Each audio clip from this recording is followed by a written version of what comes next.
오늘부터 본문이 바뀝니다. 예레미야 애가 1장 1절로 11절까지 말씀 한 절씩 기록해 올리겠습니다. 슬프다 이 성이여, 전에는 사람들이 많았더니 이제는 어찌 그리 적막하게 앉았는고, 전에는 열국 중에 크던 자가 이제는 과부같이 되었고, 전에는 열방 중의 공주였던 자가 이제는 강제 노동하는 자가 되었도다.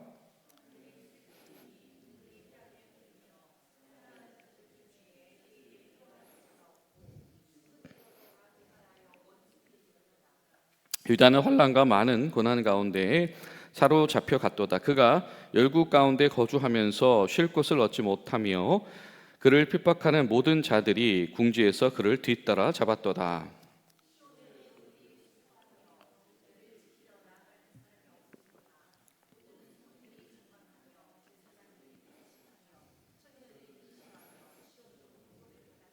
그의 대적들이 머리가 되고 그의 원수들의 형통함은 그의 죄가 많으므로 여호와께서 그를 곤고하게 하셨음이라. 어린 자녀들이 대적에게 사로잡혔도다.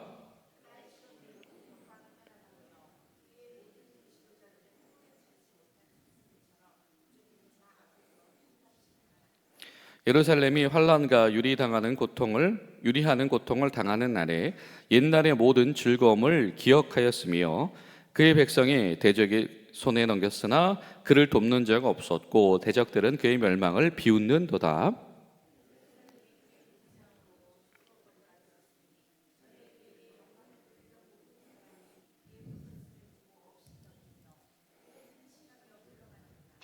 그의 더러운 것이 그의 옷깃에 묻었으나 그의 나중을 생각하지 아니하며, 그러므로 놀랍도록 낮아져도 그를 위로할 자가 없도다. 여호와여, 원수가 스스로 큰 체하오니 나의 환난을 감찰하소서.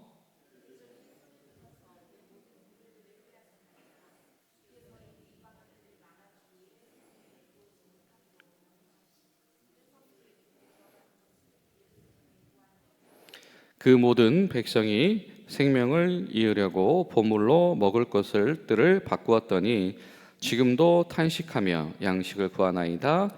나는 비쳐나오니 여호와여 나를 돌보시옵소서. 아멘.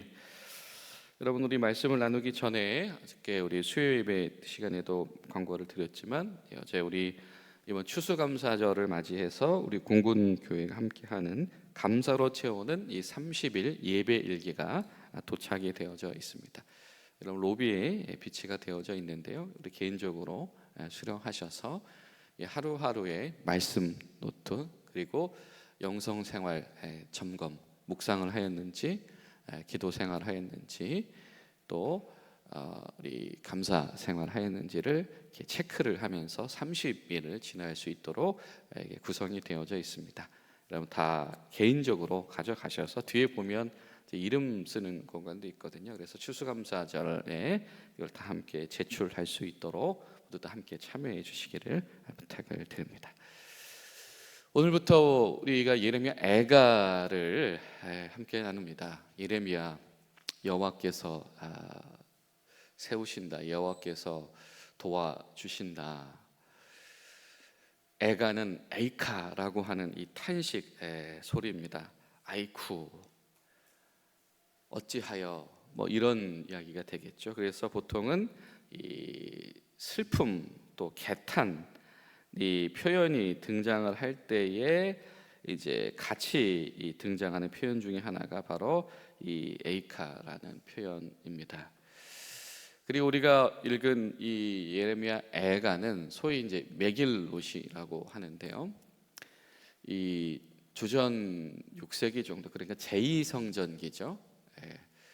유대가 완전히 멸망하고 바벨론 포로로 끌려갔던 이들이 돌아와서 이제 성전을 이제 다시 세우기 시작할 무렵부터 보통 우리가 이 구전 토라 혹은 미시나라고 하죠. 이 탈무드에서 세워진 전통 중에 하나가 뭐냐면, 이 1년에 찾아오는 이 주요 절기들 가운데에 이 얇은 이 성경책을 그 절기 때 읽는 전통이 그 제2성전기 이후에 자리를 잡았습니다. 그것이 이제 메길롯이라고 하는데요. 그래서 이 6월절에는 이 아가서를 읽고 묵상하는 전통이 있고요. 그리고 오순절에는 이 룻기를 읽습니다. 그래서 오순절에 룻기를 읽고 묵상하는 전통이 있고, 그리고 장막절, 이 초막절에는 이 전도서를 읽는 그런 전통이 있고, 그리고 절기는 아닙니다만 명절이 있죠.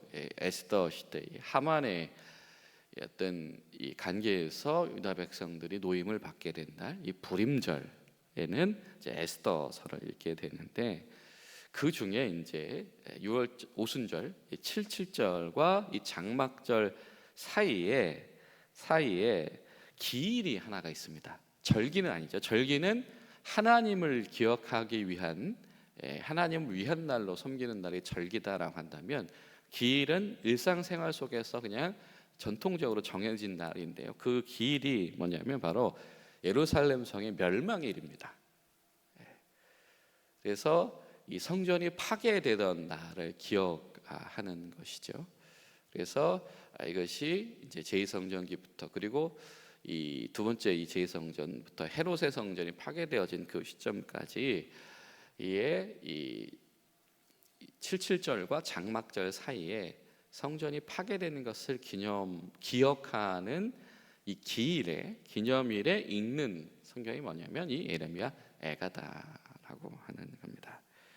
애가는 이 탄식 시예요. 사실 노래로 지어져 불려 있습니다. 그래서 1장부터 5장까지 이 내용을 묵상을 하다 보면 중간에 있는 3장을 제외하고는 1절부터 22절까지 이렇게 구성이 되어져 있어요. 그 이유는 이 히브리 알파벳이 22개이기 때문입니다. 그러니까 이 시작하는 단어를 하나하나 맞춰서 이 음가와 은유를 붙여서 지어낸 탄식시다라고 하는 것이죠.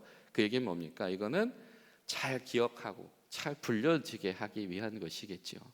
그래서 이 탄식 속에서 피어나는 회개의 고백, 그리고 이 탄식 속에서 피어나는 하나님을 향한 기도가 잘 전달되게 하기 위한, 물론 우리말에는 그것이 잘 살아나지 않습니다만은 이 예레미야 애가의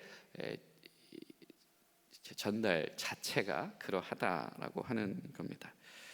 그 중에서 우리가 오늘 읽은 이 1장의 이 상반부는 애도하고 있습니다. 무엇을 애도하고 있냐면, 아이고 슬프다, 얼마나 슬픈가라고 탄식하고 있죠. 왜냐하면 우리가 조롱당하는 꼴이 되었기 때문이다라고 하는 겁니다. 자, 여러분은 언제 눈물이 나시던가요? 오늘 이 애가서는 지금 눈물을, 하염없는 서러움의 눈물을 흘리고 있습니다.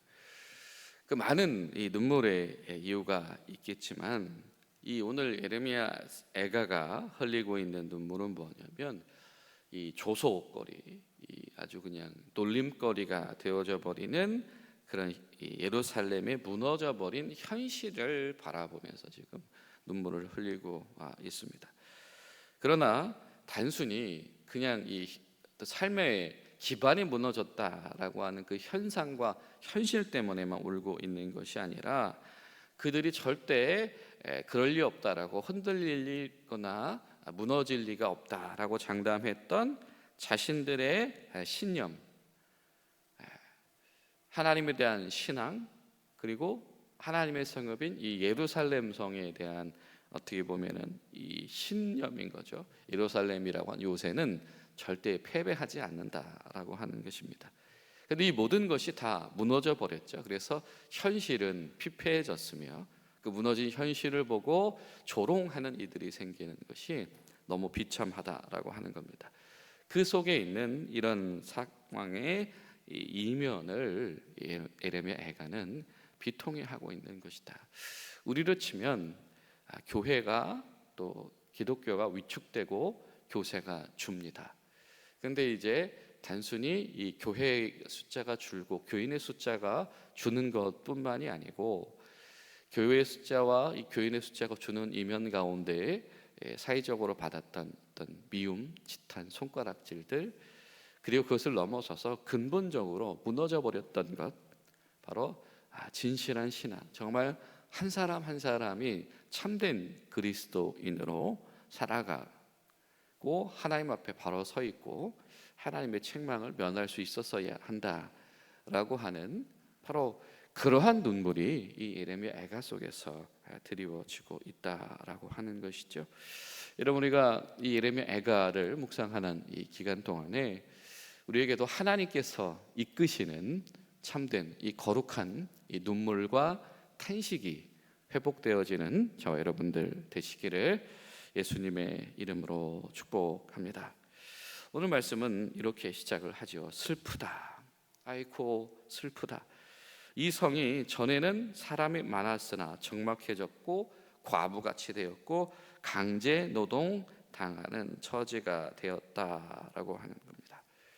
황폐해졌다라고 하는 것을 어떻게 표현하고 있냐면 적막하게 되어졌고 과부처럼 홀로 앉았다라고 하는 것입니다.